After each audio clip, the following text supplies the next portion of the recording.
નમસ્કાર મિત્રો, હેપી દિવાળી.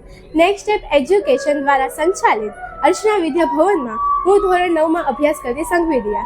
આજે હું તમને દિવાળી વિશે થોડી માહિતી આપવા ઈચ્છું છું.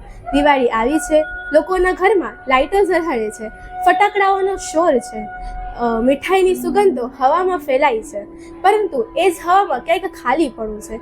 એ ખાલીપણું તેમના ઘરમાં જ્યાં પ્રકાશ નથી, એ ખાલીપણું જ્યાં દીવો ખરીદવા માટે પણ પૈસા નથી, એ ખાલીપણું જ્યાં માતા પોતાના બાળકને કહે છે કે આ વર્ષે ફટાકડા નહીં ફોડી શકે, માત્ર દીવડાથી જ ખુશ થઈ જાય.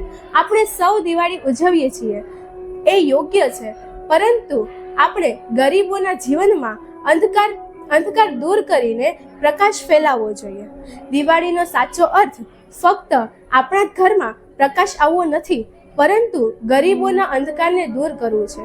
કોઈ ભૂખ્યું હોય તો તેને ભોજન આપવું, કોઈ એકલું હોય તો તેને સ્મિત અપાવવું. તો ચાલો આ વખતે આપણે નક્કી કરીએ કે આપણી ખુશી ફક્ત આપણા સુધી સીમિત નહીં રહે, પરંતુ ગરીબોના જીવનમાં પણ આપણે અંધકાર દૂર કરીને પ્રકાશ ફેલાવીએ.